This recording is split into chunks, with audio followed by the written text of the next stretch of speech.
This video was brought to you by all my thrifted swarmfires.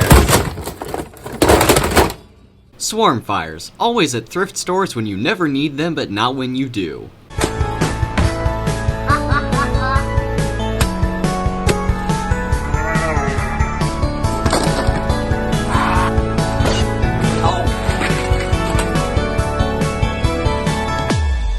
What the Yes, I have a lot of swarmfires, and surprisingly none of them are missing the battery door or the stock, and they all work just fine, but I've never tried modifying one.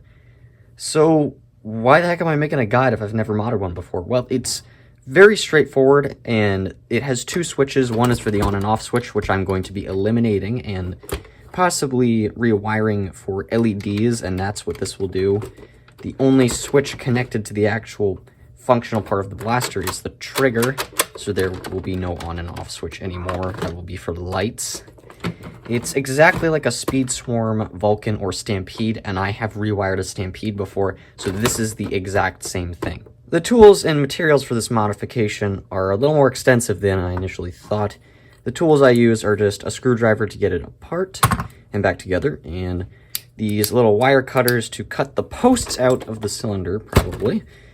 Obviously, I'm going to be rewiring it for a LiPo. So here's the electronic parts, XT60 connector for the battery, the one switch I'm going to be replacing in the trigger, and what I believe is 18 gauge wire, red and black, to discern positive and negative. And here's some, what I think is lead solder, which is kind of dangerous. For the actual spring-powered mechanism in here, I'm going to be trying to replace the spring. This is an Apollo spring, which is absolutely not going to work in here. That would probably shear the gears, but it just serves as an example because it's about the same size as the stock spring. Something I find very interesting about these kinds of blasters is you're actually performing two modifications. One you would to a springer and one you would to a flywheeler. That's more things that can go wrong, but if they're done right, it should be perfectly fine. I'm going to start with the wiring and the LiPo and all that before I do the spring, AR removal, and post removal. Works perfectly, even though the solder isn't fantastic. Actually, I think it's because the solder's so old and dull. It didn't really go on that well. I know the rate of fire isn't too much faster than stock, because this is only 2S LiPo. It's not going to put too much stress on that motor. It's rechargeable and a whole lot lighter than the 6C batteries this normally takes. I have cut out the middle here on the battery tray, unscrewed this to take out these little battery spacers I have in there, and I put two little pieces of coat hanger to hold this micro switch in place. But I can easily remove it when I do a paint job on the Swarmfire, if I ever do. That is useful to have that ability to remove everything. I'm going to try my best to explain the wiring. So the red wire is positive and the black is negative. Let's start with the red.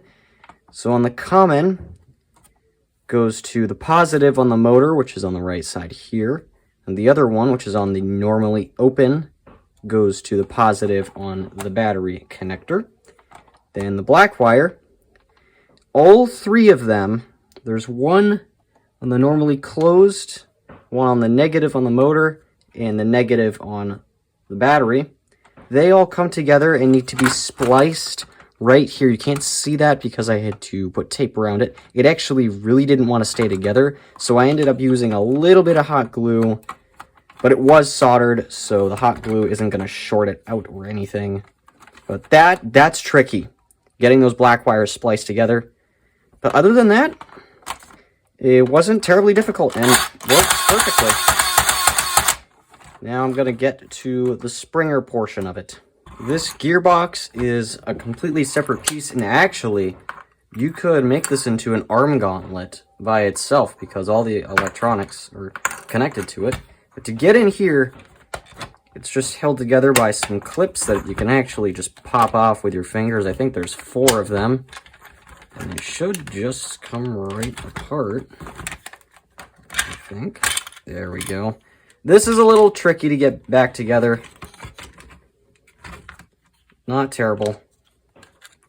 Okay, here's the plunger tube. For all this is what you might need these little wire cutters for. is for the air restrictor. This looks like it might be a little tough to get out. I'm guessing I could hammer it out, but this foam pad needs to stay intact or it's going to wreck the seal against the cylinder. As for the cylinder, you can just cut the posts out from the back. It should be pretty straightforward. I'll show what that looks like when I do it. I'm going to get this air restrictor out first and plug this air release hole with some hot glue. I just made the spring go flying across the room. Where did that go? Oh, whatever. But you can feel some air coming out of that hole. You can actually hear it. The air restrictor was not easy to remove, but it is out. I did pad the plunger head, which I should have mentioned earlier. This plunger rod is not terribly sturdy, and I don't feel like reinforcing it.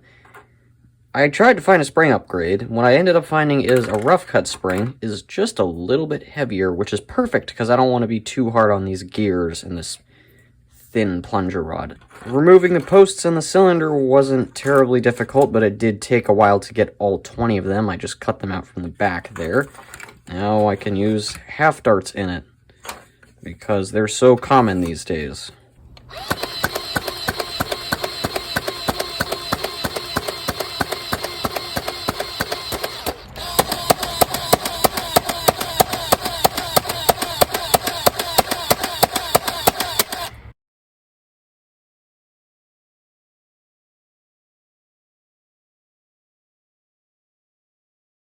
And there you go.